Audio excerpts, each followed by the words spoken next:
paz do Senhor, minhas irmãs. É muito bom estarmos novamente juntas nesse domingo para estudarmos a palavra de Deus.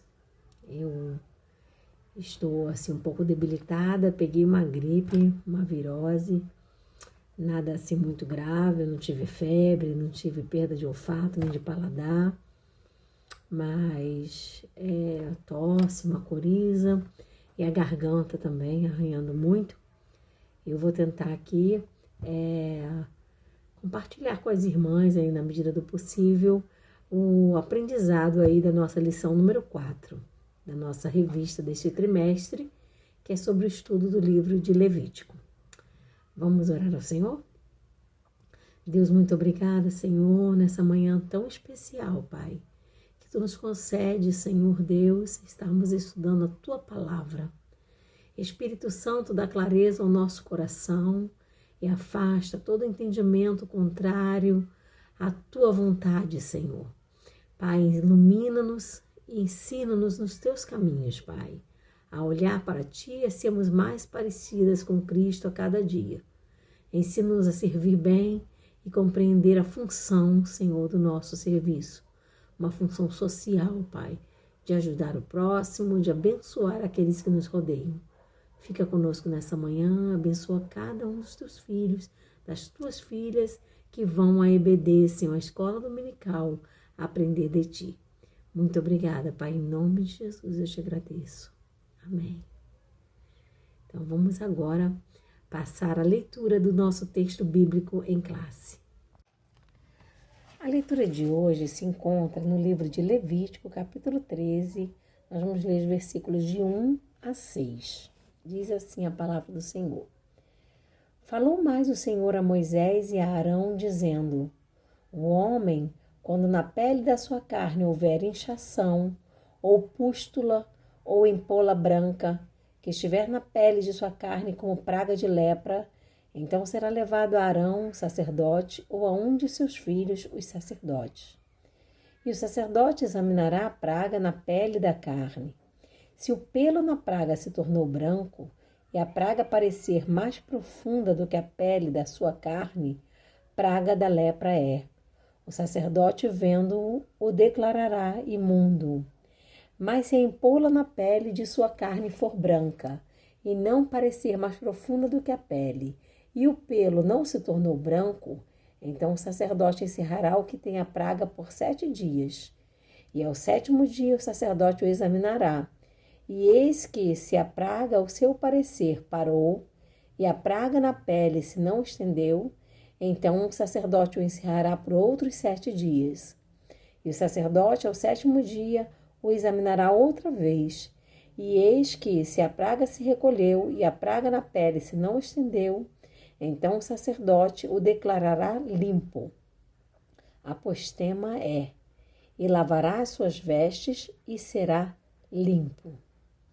Então aqui a gente está vendo as instruções que Deus deu a Moisés acerca da lepra. Os sacerdotes tinham autoridade para ver se a pessoa estava com lepra ou não, ou se era um outro tipo de doença menos contagiosa. Vocês se lembram naquele episódio da cura dos 10 leprosos, que Jesus mandou que eles fossem se mostrar ao sacerdote, para que o sacerdote declarasse que eles estavam limpos, porque era assim que a lei de Moisés determinava. Então nós vamos falar um pouquinho dessa função dos sacerdotes trazida para os dias de hoje, para as nossas vidas, para o nosso ministério como sacerdote do Senhor. Vamos falar um pouquinho sobre isso hoje. Vamos passar agora a leitura do nosso textuário. Agora vamos ler todas juntas o nosso textuário? Diz assim o textuário que se encontra em Lucas 5,14.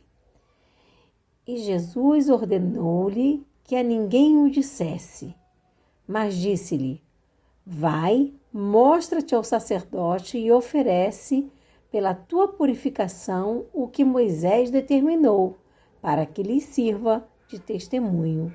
Lucas capítulo 5, versículo 14. Está aí o que eu tinha falado com vocês, Jesus cumprindo aí a lei de Moisés. Na semana passada a gente viu os levitas na sua função de ministros no templo. de organizadores do culto, cuidadores de tudo que envolvia o culto ao Senhor. Hoje a gente vai ver que, além de zelar pelo culto do Senhor, ele ainda tinha outras funções, como inspecionar a saúde, fiscalizar as moradias do povo de Israel, regular a vida social deles, a vida jurídica. Então, eles também eram vistos, assim, um pouco naquela época, como médicos, como sanitaristas e também juízes, porque os levitas tinham essas funções aí sobre seus ombros, eles tinham a responsabilidade de cuidar da saúde do povo. Então, nós vamos no tópico 1 falar das funções clínicas que os levitas exerciam, tá? Então, vamos lá. Eles foram libertos do Egito, vieram caminhando pelo deserto, aquele povo, e aí eles também estavam sujeitos a doenças e a transmitir doenças graves, como a lepra. A lepra era a mais temida de todas as doenças, porque era uma doença que levava à morte e era altamente contagiosa. Uma pessoa leprosa, se ela ficasse próxima aos outros, rapidamente a doença era propagada para os demais. Então precisava ter ali uma inspeção cuidadosa para impedir que o povo fosse dizimado pela lepra. A lepra também causava uma certa repulsa por causa do aspecto, né, feio, a pele ficava com uma aparência ruim, uma aparência feia, esbranquiçenta, né? Então era preciso que se inspecionasse quando a doença começasse, quando aparecesse alguma coisa na pele, ver logo do que se tratava. A lepra não tinha cura, só Deus poderia curar a lepra do meio do povo. Lembram de Naamã? Naamã era um homem rico, mas era leproso, não é? O Senhor Deus curou Naamã. Então não havia recursos na medicina naquela época para curar a lepra. Jesus, no ministério dele, a gente vai ver vários casos dele curando leprosos, né? Pessoas doentes da lepra, que naquela época não tinha cura. E assim, os israelitas naquela época que eles peregrinavam, eles não tinham médicos nem sanitaristas. Então Deus encarregou os sacerdotes de inspecionar a saúde pública do povo de Israel. Quando alguém aparentava algum sintoma da lepra, era imediatamente levado para o sacerdote para apresentar um diagnóstico, se era lepra ou não. Se fosse lepra, ele tinha que ser separado para evitar uma epidemia, né? A gente está vendo agora, imagina, gente, né? Está no isolamento social por causa de um vírus aí que produz uma gripe mais séria, uns sintomas que atacam o pulmão, a respiração e podem levar à morte. Imagina naquela época a lepra, não havia hospitais, não havia atendimento como hoje nós temos, não é? Então, se alguém pegasse lepra, tinha que ser afastado dos outros para evitar a epidemia no meio do povo de Israel. Então, cabia aos sacerdotes inspecionar e diagnosticar assim os leprosos, né? Era uma questão mais preventiva que curativa. Eles não podiam curar, mas eles poderiam prevenir que aquela doença se alastrasse no meio do povo. Mas a cura mesmo só Deus, só um milagre poderia fazer. Hoje, a lepra é conhecida como hanseníase. Ainda é uma enfermidade que a gente teme, que a gente evita, não é? Mas ela já não há mais a necessidade da gente isolar as pessoas que adquirem a hanseníase, porque há tratamentos, né, muito bons que curam os portadores da doença e impedem que a doença seja passada de uma pessoa para outra. Então aí nós vimos aí que os sacerdotes tinham essas funções clínicas, né, de observar a doença no meio do povo. Prosseguindo aqui no tópico 2, nós vamos ver agora as funções sanitaristas que os sacerdotes exerciam. Canaã, a gente sabe que tinham muitos povos ali, povos pagãos que habitavam aquelas terras. E aí havia muita doença naquele local, né? A gente vai ver no livro de Levítico, no capítulo 14 de Levítico, a gente vai ver bem essa situação. Vocês podem ler o capítulo 14 todo do livro de Levítico. Até as casas deles e as roupas eram tomadas por uma espécie de lepra. Aí os hebreus chegam naquela terra, não é? E Deus tinha que preservar a saúde do seu povo. Então Deus instrui os sacerdotes a atuarem também como sanitarista. O que é sanitarista? É um especialista em saúde pública. É aquela pessoa que vê se a pessoa está vivendo em boas condições de higiene, de saúde. É uma função preventiva de ir detectar o problema e levar para as autoridades. Então, eles tinham que manter a cidade livre de doenças e infecções. Cabia a eles inspecionar as casas e as roupas no meio do povo de Israel. Você vai encontrar isso nos versículos 34 até o 57 do capítulo 14. A lepra também, ela dava na casa, na parede, nas paredes da casa, manchas verdes, manchas avermelhadas na parede. Aí elas eram fundas, né? Parece que a parede murchava naquele lugar ali, você pode ver no versículo 37. E quando isso ocorria, o proprietário tinha que também procurar o sacerdote. O sacerdote vinha, olhava e ordenava que a pessoa saísse dali, para que a praga não se espalhasse por todo o lugar. A casa era interditada por 7 dias. E se a praga não sumisse depois de 7 dias, as pedras contaminadas eram retiradas, as paredes todas eram raspadas. Em último caso, se nada disso resolvesse, o sacerdote podia ordenar que aquele imóvel, aquela casa fosse demolida, viesse abaixo. E a coisa era tão séria que, para evitar que a lepra contaminasse outras propriedades, o entulho daquela casa que foi demolida, ele era jogado lá fora da cidade, para que ninguém fosse contaminado. As vestes, as roupas, né, também poderiam estar contaminadas de lepra.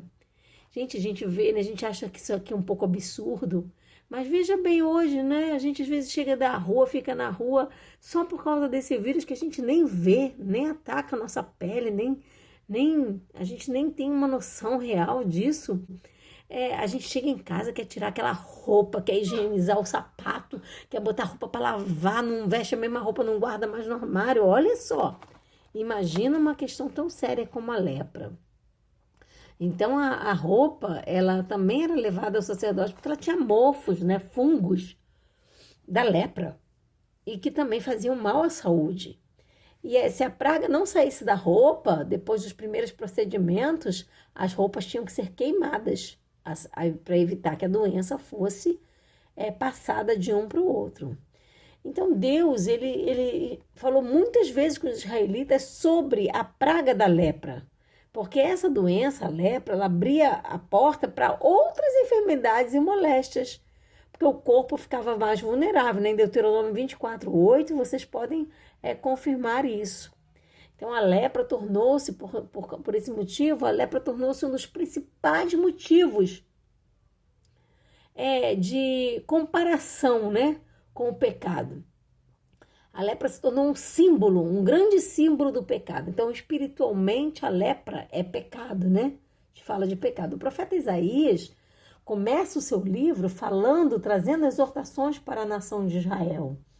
E aí ele fala do pecado e logo depois ele compara o pecado às chagas, às feridas da lepra. Olha o que ele diz aqui no capítulo 1, nos versículos 4 até o 6. Ai da nação pecadora, do povo carregado da iniquidade, da semente de malignos, dos filhos corruptores. Deixaram o Senhor, blasfemaram do Santo de Israel, voltaram para trás. Por que seríeis ainda castigados se mais vos rebelaríeis? Toda a cabeça está enferma e todo o coração fraco. Desde a planta do pé até a cabeça não há nele coisa sã, senão feridas, inchaços e chagas podres, não espremidas, nem ligadas, nem nenhuma delas amolecida com óleo. Então, ele fazia aqui uma comparação às feridas, às chagas provocadas pela lepra. Então, a lepra era tão terrível que ela foi comparada ao pecado. O pecado é comparado à lepra, né? Como diz o nosso pastor Petrônio, misericórdia de nós. Agora, a última função aqui dos levitas, em especial aí sacerdotes, é que eles atuavam também como juízes, né? Para proteger a família, a propriedade e a vida das pessoas. como proteção da família, eles tinham que tentar zelar pela pureza no relacionamento das famílias. Então, através de Moisés, Deus proíbe, por exemplo, o sacrifício de crianças, Levítico 20, as relações incestuosas, irmão com irmão, Levítico 18, né? Pai com filho. A exposição de filhas à prostituição, está em Levítico 19. A homossexualidade, a bestialidade, que é o sexo com animais, Levítico 18. Então, essas práticas que vinham trazer algum mal às famílias, elas eram proibidas por Deus através da lei de Moisés. E os sacerdotes tinham que zelar pelo cumprimento aí dessas leis. Como filhos de Deus, né, do Deus único, verdadeiro, eles tinham que honrar os pais e preservar a autoridade dos pais. Então, os sacerdotes vinham como reguladores aí da família. Também eles protegiam a propriedade privada, não é? Ela era sagrada, ela era uma dádiva de Deus ao povo, o patrimônio deles. Então, eles tinham que tratar as casas, os campos de uma maneira amorosa e responsável, né? Até as colheitas objetivavam atender a carência dos mais pobres, né? Daqueles mais desfavorecidos, né? Então, a terra era propriedade do Senhor, então ela não podia ser explorada de maneira irresponsável. A gente tira até pra gente uma lição, né? Os nossos bens, eles também não nos pertencem, eles são dádivas do Senhor, deixadas conosco. Quantas vezes a gente amaldiçoa uma geladeira, amaldiçoa um carro, amaldiçoa um fogão, esse fogão emprestava, reclama de uma televisão, aí fala mal das coisas da casa que a gente mora. E aí, como que Deus vê esse nosso comportamento, não é? Quando nós deveríamos tratar as coisas de uma maneira cuidadosa, porque nós somos mordomos daquilo que o Senhor tem nos dado. Amém? Então a gente tira uma lição também daí dos ensinos de Deus para o seu povo. Também eles tinham como missão proteger a vida. Eles inspecionavam a construção das casas, Deuteronômio 22, a criação dos animais, a preservação da mulher grávida, do filho que ela trazia no ventre, Êxodo 21, você vai encontrar isso. Então a gente vai ver a vida sempre como um dom sagrado, algo divino dado pelo Senhor. A gente estudou no trimestre passado sobre o sexto mandamento, não matarás, Êxodo 20, não é? E havia ainda as cidades de refúgio, que eram administradas pelos levitas, eu falei semana passada. E elas serviam para acolher aqueles que, sem querer, matavam o seu próximo. A gente não queria matar, mas sem querer, eles matavam. E aí havia essa cidade de refúgio para que eles não fossem mortos, ficassem ali protegidos, né? Por causa daquele mal que eles haviam cometido. Então aí a gente viu hoje essa função social dos levitas. E nós, como sacerdotes do Deus Altíssimo, hoje, temos também uma missão de zelar pelas famílias, zelar pela saúde, pela santificação, para que o pecado não esteja no nosso meio, para que o pecado seja banido. Nós devemos agir com diligência, porque nós temos, assim, uma referência alta na presença do Senhor, na conta do Senhor. Então, se ele exigiu correção e excelência dos levitas, por que ele não exigiria de nós também? Não é? Que nós praticássemos o nosso serviço de uma maneira agradável, satisfatória, que honrasse a ele e servisse o nosso próximo. Que nós sejamos também uma referência fiel do serviço ao Senhor. Amém? Agora vamos orar em gratidão a Deus por essa aula. E em seguida estaremos falando aí juntas o lema da nossa Escola Bíblica Dominical. Deus de amor, Deus de graça e bondade, eu te oro em nome do teu Filho Jesus Cristo, Pai, te pedindo perdão dos meus pecados nessa hora, Pai, pedindo a tua graça, Senhor, o teu favor, Pai. Ajuda-nos, Senhor, na nossa caminhada. Ajuda-nos, Pai, a prestarmos a Ti um serviço agradável, Pai, a fazermos com excelência aquilo que Tu tem confiado em nossas mãos, Pai. Ajuda-nos a erradicar o pecado, Senhor, a lepra, Senhor, espiritual do nosso meio, das nossas vidas, das nossas vestes, das nossas casas, Senhor. Ajuda-nos, Senhor Jesus querido. Ajuda-nos, Espírito Santo, a fazermos a Tua vontade. Oh, Senhor, toma, Senhor Jesus querido, os pedidos de oração dessa semana nas Tuas mãos, Pai. Os clamores, Senhor, as angústias, Deus. Pai, toma nas Tuas mãos. Entra com a Tua provisão, com o Teu cuidado, trazendo cura, alento, alívio, Senhor, àqueles que estão carentes e necessitados. Pai, livra-nos dessa praga que assola, Senhor, nossa nação, que nos impede de estar juntos, Senhor, cultuando na Tua casa, aprendendo na Tua casa, Senhor, porque o quão bom e quão suave é estarem unidos os irmãos, Pai. Oh, Senhor, estamos querendo cantar como salmista, alegrei-me quando me disseram, vamos à casa do Senhor. Oh, Senhor Jesus querido, que alegria será, Senhor, quando entrarmos todos por aquelas portas, sem medo, sem temor, Senhor, para adorar e bendizer o Seu santo nome. Muito obrigada, Senhor, por essa aula maravilhosa. Continua falando com a Tua palavra aos nossos corações. Seja com cada aluna, Senhor, da tua escola bíblica dominical, da nossa classe de mulheres, Senhor. Desperta as desanimadas, aviva, alenta, alegra o coração das Tuas filhas, Pai. Seja com elas nessa manhã. Ouve o nosso clamor, recebe, Senhor, nossa gratidão, Pai. Em nome de Jesus. Amém. Vamos falar o nosso lema juntas? 1, 2, 3. Eu amo a escola dominical. Muito obrigada, Jesus.